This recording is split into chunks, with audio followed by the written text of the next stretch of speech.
we define Kobe a lot by his teammates. He had so many notable teammates. His teammates like you, Matt, can tell a little bit of the story and pull back the curtain on some of the mythology behind Kobe.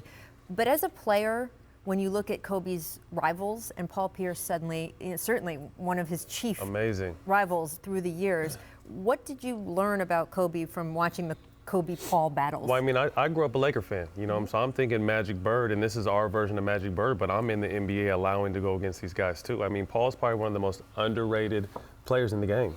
I mean, he made it look so easy, so I think that's why he gets so underrated, but he's one of the greats too. So to be able to see, Paul for Larry and Kobe for Magic, and this is the basketball. The NBA is better when the big city teams are relevant. You know what I mean? So it's the old Lakers-Celtics rivalry, and to be a part of that, or to be a witness to that, and then know, like I said, talking on the podcast, how much that 2008 loss hurt him. He was so determined. The next year against Orlando, they won, but he said to get back to Boston, to beat Boston was what he had to do. And like I said, to be able to be a fan and watch that on both sides, it was amazing. And that was a grueling series again in 2010. Could have gone either way. Either way. I mean, he wanted that the most, I wanted it the most.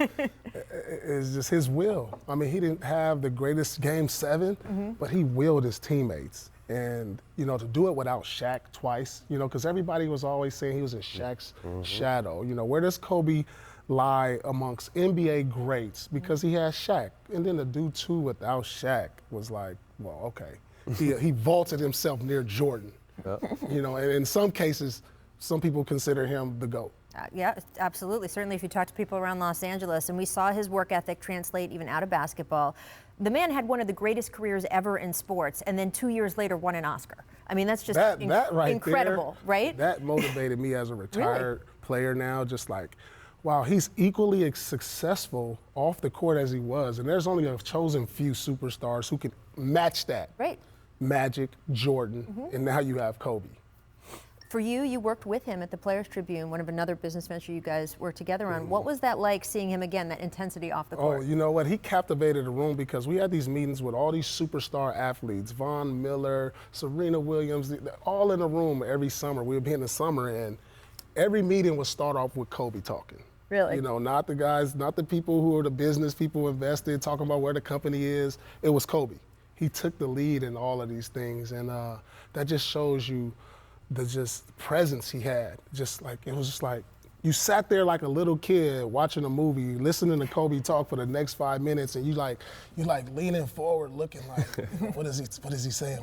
He's motivated, he's talking, he's intelligent, and he just captivated a room, and you couldn't wait for those little moments like that. What do you think, and I'm curious, Matt, from a player's perspective, and Zach, you've covered so many different phases of this league, what do you think the NBA does going forward to honor him? I have to think the All-Star game is going to be, surrounded by tributes to Kobe. Players are already wearing a black band on their uniforms for David Stern. I mean, it's kind of crazy what's happened here in the last month or so, but what do you think the NBA should do? That's a tough call. I mean, obviously honor him. They're going to find a way to be creative and honor him in the best possible ways. But I just kind of had ideas for LA as far as, the LA Live Circle. That's where I think his statue should go, where all the fans have been the last few days, and have, kind of make that Kobe Bryant court or something. And then I honestly think they should retire Gigi's number in Staples Center. I would love that. I mean? I think that would be amazing, to honor the family, to honor her, Right. Imagine how great she would have been as Kobe as her.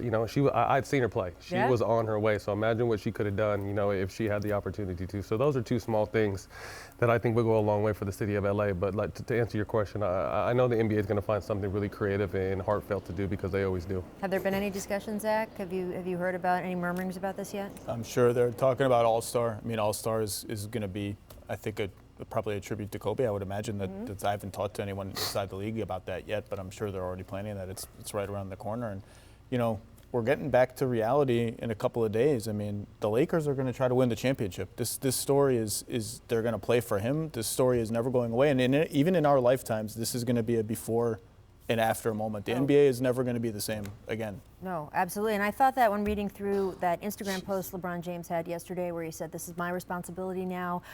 Reports from our Dave McMenamin that in the team meeting the Lakers had yesterday, he said, "This is why I have broad shoulders, I can take this on." I do think, Paul, that their quest to win a title this year just got so much more emotional with so much more meaning, right? If there was any more motivation than this, this is it. LeBron, I know he feels it. I mean, he just passed Kobe Bryant on the all-time scoring list, and for something like this to tragically happen to his mentor, his brother, he's motivated. I'm telling you, the rest of the season, you're going to see a very motivated LeBron James try to bring home a trophy for the city of Los Angeles and Kobe Bryant. I will not bet against the Lakers this year. Yeah. Definitely won't. And we talk about how it's going to affect basketball and how it's going to affect some people personally. And Paul, for you personally, does having someone, your peer, someone you identified with so much, die so tragically, so suddenly like this, how do you think it's going to affect you, your relationships going forward? You know, it's already affected me. And I'm looking at my relationship with the people I have and just try to mend those and make them better. You know, I grew up without a father. You know, I haven't seen my father since I was probably like 4 years old. It just made me want to like get in contact with him. That's real. Like seriously, like I really was like going through the internet. I'm contacting my mom, like, and I'm looking like this. What happened to Kobe affected me that way.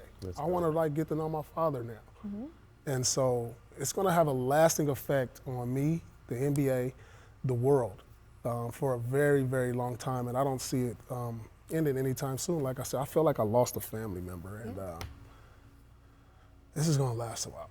Look, we look at pro athletes as being invincible. I think sometimes you guys feel invincible yourselves when you're out there and everything's cooking for you, and it's just such a hard and shocking reminder that, of course, nobody is.